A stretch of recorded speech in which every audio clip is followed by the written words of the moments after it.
Hello, আসসালামু আলাইকুম। তো আজকে আমরা নেটওয়ার্কিংয়ের বেসিক অর্থাৎ আইপি অ্যাড্রেস সম্পর্কে কিছুটা ধারণা নেব। আমরা জানবো কিভাবে একটি আইপি অ্যাড্রেস তৈরি করা হয়, আইপি অ্যাড্রেসের বেসিক বৈশিষ্ট্য এবং public IP, private IP, classful IP, classless IP এগুলো সম্পর্কে ধারণা নেওয়ার চেষ্টা করবো। তো শুরু করতেছি। তুমি আইপি অ্যাড্রেসিং পরিস্থিতিতে আসি। আইপি অ্যাড্রেসিং হলো নেটওয়ার্ককে প্রতিটি ডিভাইসকে আলাদা করে চিহ্নিত করার একটি পদ্ধতি। আইপি অ্যাড্রেসটা হলো মূলত দুই ধরনের, একটা IPv4 এবং একটা IPv6। IPv4টা হলো একটা 32 বিট অ্যাড্রেসিং সিস্টেম, বাইনারি ও ডেসিমাল ফরম্যাটে প্রকাশ করা হয়। উদাহরণ নিচে দেওয়া আছে: 192.168.1.1। এটা একটা IPv4 অ্যাড্রেসিং সিস্টেমের একটি আইপি। তারপরে IPv4 স্ট্রাকচারটা দেখি।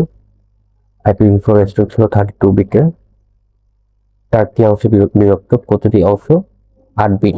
রেঞ্জ হলো 0 থেকে 255। প্রতিটি অংশ যেখানে আমরা দেখলাম যে এখানে আমরা দেখলাম 192.168 অন ডট অন, এই প্রত্যেকটি ভাগ সবসময় 0 থেকে 255 মধ্যে থাকবে এবং কখনো এর বাইরে যাবে না, এটাই রেঞ্জ।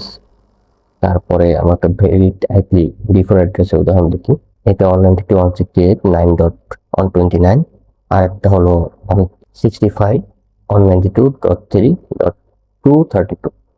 কোনোটাই কিন্তু 0 নিচে বা 255 উপরে যায় না, সবগুলো অংশ 0 থেকে 255 মধ্যে হয়। এগুলো ইনফিনিটি IPv4 আইপি এর উদাহরণ দেখি আমরা 256.270-1 300। এই সবগুলোই কিন্তু 355 উপরে গেছে এবং এটা 0 নিচে গেছে, এই জন্য এটা ইনভ্যালিড আইপি। আবার এগুলো 99 সবগুলোই ইনভ্যালিড, রেঞ্জ 0 থেকে 255 পরে, এই জন্য এটা ইনভ্যালিড আইপি বিপরীত অ্যাড্রেস। আচ্ছা, তারপর IPv6টা আমরা দেখি। IPv6টা একটা 128 বিট অ্যাড্রেসিং সিস্টেম, হেক্সাডেসিমাল ফরম্যাটে প্রকাশ করা হয়, বাইনারি থেকেও তৈরি করা হয়। তো IPv4 ও IPv6 এর মধ্যে একটা পার্থক্য আমরা দেখি। IPv4 হলো 32 বিটের এবং এটা আগে বলছি, IPv6 128 এর। তো IPv6 এ কেন দরকার হলো? IPv4 এ কম সংখ্যক ডিভাইস সাপোর্ট করতে, বা কম সংখ্যক না, তবুও এটার লিমিটেশনটা শেষ হয়ে গেছিল। তারপরে আমাদের নতুন একটি ফরম্যাট দরকার পড়ে, যার জন্য IPv6টা ফরম্যাটটা আনা হয়। এটা আরো মোটামুটি বিলিয়ন সংখ্যক ডিভাইস সাপোর্ট করবে, বেশি সংখ্যক ডিভাইস সাপোর্ট করার জন্য IPv6টা আনা হয়েছে। তারপর ক্লাসফুল আইপি অ্যাড্রেসিংটা আমরা এখন দেখবো। ক্লাসফুল আইপি অ্যাড্রেসকে বিভিন্ন ক্লাসে ভাগ করা হয়, যেমন ABCDE ক্লাসে ভাগ করা হয়। ক্লাসের উদাহরণ রেঞ্জ হলো 0 থেকে 127 রেঞ্জ। উদাহরণ 5.3.9.2। এটা একটি ক্লাস A এর আইপি অ্যাড্রেসের উদাহরণ, বড় নেটওয়ার্কের জন্য ব্যবহৃত হয়। ক্লাস বি রেঞ্জ হলো 128 থেকে 191। উদাহরণ হলো 129, 230 অন 255। ফার্স্ট একটা এই রেঞ্জের ভিতরে থাকবে, অলওয়েজ মাদার নেটওয়ার্কের জন্য ব্যবহৃত। এবং ক্লাস সি হলো রেঞ্জ হলো 192 থেকে 223 পর্যন্ত। এখানে আমাদের ক্লাস সি আইপি অ্যাড্রেসের উদাহরণ, এটা সফটওয়্যার নেটওয়ার্কের জন্য ব্যবহৃত হয়। তারপরে আমরা ক্লাস ডি দেখবো। ক্লাস ডি এর রেঞ্জ হলো 224 থেকে 239 পর্যন্ত, মাল্টিকাস্টিং এর জন্য ব্যবহৃত হয়। এবং ক্লাস ই হলো রেঞ্জ হলো 240 থেকে 255, রিসার্চ পারপোজের জন্য ব্যবহৃত। তারপর এখন আমরা প্রাইভেট এবং পাবলিক আইপি সম্পর্কে জানবো। দুই ধরনের আইপি, প্রাইভেট আইপি এবং public IP. Private IP local নেটওয়ার্কে ব্যবহৃত হয়, যেমন পাবলিক আইপি সমস্ত ইন্টারনেটে ব্যবহৃত হয়। প্রাইভেট আইপি ইন্টারনেটে সরাসরি ব্যবহার করা যায় না। প্রাইভেট আইপি রেঞ্জ ক্লাস এ এর জন্য রেঞ্জ 10.0.0.0 থেকে 10.255 পর্যন্ত, তখন 10 থাকবে ক্লাস এ এর জন্য, বড় নেটওয়ার্কে ব্যবহৃত হয়। তারপর রেঞ্জটা হলো ক্লাস বি এর জন্য প্রাইভেট আইপি রেঞ্জ 172.16.0.0 থেকে 172.31.255। এখানে ক্লাস এর জন্য এই 10টা এখানে অলওয়েজ ফিক্স থাকবে, এই 10টা অলওয়েজ ফিক্স থাকবে, এবং এই পরের তিনটা সেগমেন্ট অলওয়েজ 0 থেকে 255 মধ্যে হতে পারবে, কিন্তু প্রথমটা অলওয়েজ 10ই থাকবে। প্রাইভেট আইপি রেঞ্জ ক্লাস এ এর জন্য 10, এবং ক্লাস বি এর জন্য এই দুটো ফিক্স থাকবে। প্রথমে 172 অলওয়েজ ফিক্স থাকবে, এবং পরেরটা হবে 16 থেকে 31 এর মধ্যে, 16 থেকে 31 এর মধ্যে।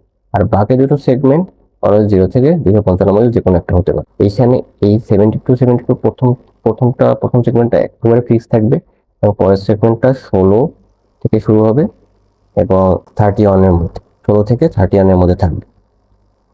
এবং বাকি দুটো সেগমেন্ট 0 থেকে 255 যে কোনো একটা হতে পারে। এটা মাদার নেটওয়ার্কের ব্যবহৃত। Private IP range class C এর জন্য রেঞ্জ 192 168, আর 192 158 255 255। এখানে প্রথমটা এবং সেকেন্ডটা অলওয়েজ ফিক্স থাকবে, এবং বাকি দুইটা 0 থেকে 255 মধ্যে হতে পারবে।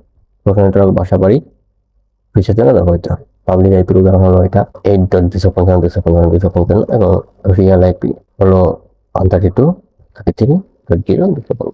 এগুলো ইন্টারনেট অ্যাক্সেস হয়। প্রাইভেট আইপির উদাহরণ আমরা দেখি ক্লাস এ একটা প্রাইভেট আইপি 10.255.255, এবং প্রাইভেট আইপি ক্লাস বি এর জন্য, যেটা আমরা দেখছিলাম ক্লাস বি এর জন্য 16 থেকে 31 মধ্যে থাকবে, আর প্রথমটা 172 থাকবে। এটা এখান থেকে হচ্ছে 172 প্রথমে আছে, এবং 16 থেকে 31 মধ্যে, অর্থাৎ 22 কিন্তু মাঝে আছে। পরের দুইটা যে কোনো 0 থেকে 255 মধ্যে হতে পারে, রাইট। আর প্রাইভেট আইপি ক্লাস সি এর জন্য এটা 192.168 কিন্তু ফিক্স আছে, এখানে 10 ফিক্স আছে ক্লাস এ এর জন্য, আর ক্লাস সি এর জন্য 192.168 ফিক্স আছে, আর পরের দুইটা 253 এটা কিন্তু 0 থেকে 255 মধ্যে কোনো একটা হতে পারে। এবার আমরা ক্লাসফুল আইপি অ্যাড্রেসিং এ যাই। ক্লাসফুল আইপি অ্যাড্রেসিং এর ক্লাস থাকবে, সেগুলো হলো class A, class B, class C আছে। এটা পুরোনো পদ্ধতি, আরো ডিটেলস এখন দেখতেছি আমরা। তো এটার ধারণা হলো আইপিএস কে নির্দিষ্ট ক্লাসে ভাগ করা হয়। এই যে বলছি আমরা class A, class B, class C, D, E পর্যন্ত হতে পারে। বৈশিষ্ট্য প্রতি ক্লাসে ফিক্স নেটওয়ার্ক এবং হোস্ট। ডিফল্ট সাবনেট মাস্ক আগে থেকে নির্ধারিত। এক্সাম্পল ক্লাস এ এর জন্য এভাবে এটা, ক্লাস বি এর জন্য এটা, ক্লাস সি এর জন্য এটা। এটা এই যে সাবনেট মাস্কটা ডিফল্ট আগে থেকে নির্ধারিত থাকে ক্লাস এ, বি, সি। সমস্যা হলো আইপি অ্যাড্রেস অপচয় ও ওয়েস্টেজ বেশি হয়।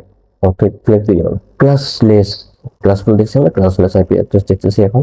সিআইডিআর প্রিফিক্স ভিত্তিক বিভাজন, যেমন /24/16 আধুনিক এবং ফ্লেক্সিবল। ডিটেলস দেখতেছি আমরা। এখানে কোনো ফিক্সড ক্লাস নেই। আগে যে ফিক্সড ক্লাস ছিল, এই যে এবিসিডি, এটা এখানে নেই। ক্লাসলেস আইপি অ্যাড্রেসকে প্রয়োজন অনুযায়ী ভাগ করা হয়। আইপি অ্যাড্রেসকে আমরা প্রয়োজন অনুযায়ী ভাগ করতে পারি। বৈশিষ্ট্য হলো ফ্লেক্সিবল সাবনেটিং, বিআরএসএন ব্যবহার করা হয়। বিআরএসএন এর ফুল মিনিং হলো variable length subnet mask. CIDR notation ব্যবহার করা হয়, যেমন স্ল্যাশ, এই যে এখানে দেখা হচ্ছে প্রিফিক্স ভিত্তিক বিভাজন আছে, প্রিফিক্স ভিত্তিক বিভাজন, যে 24/20 16। এক্সাম্পল হলো এই যে এটা 192.168.1.0/24 24 বিট নেটওয়ার্ক রেস্ট হয়। সুবিধা আইপি অ্যাড্রেস কম অপচয় হয়। আগে ক্লাসফুলটাই বেশি অপচয় হতো, ক্লাসটা কম অপচয় হয়, নেটওয়ার্ক ডিজাইন ইফিসিয়েন্ট হয়। তারপরে আমরা নেটওয়ার্ক ডায়াগ্রামের ধারণা দেখে আজকে শেষ করবো। এই কম্পিউটার নেটওয়ার্ক রাউটার থেকে বিভিন্ন নেটওয়ার্ক সংযোগ হয়। এবিসি আলাদা নেটওয়ার্ক নির্দেশ করতেছে। এখানে ডায়াগ্রামটা আমি দিয়েছি। এখানে একটা computer on, router on, router 2, computer 2, router 3, computer 3। এই কম্পিউটারগুলো তিনটে আলাদা রাউটারের মাধ্যমে তিনটে বিভিন্ন নেটওয়ার্ক এ, বি, সি, তিনটে নেটওয়ার্ক আলাদা নেটওয়ার্ক, এ একটা নেটওয়ার্ক, বি একটা নেটওয়ার্ক, সি একটা নেটওয়ার্ক, তিনটে আলাদা নেটওয়ার্ক এই রাউটারের মাধ্যমে কানেক্ট হচ্ছে।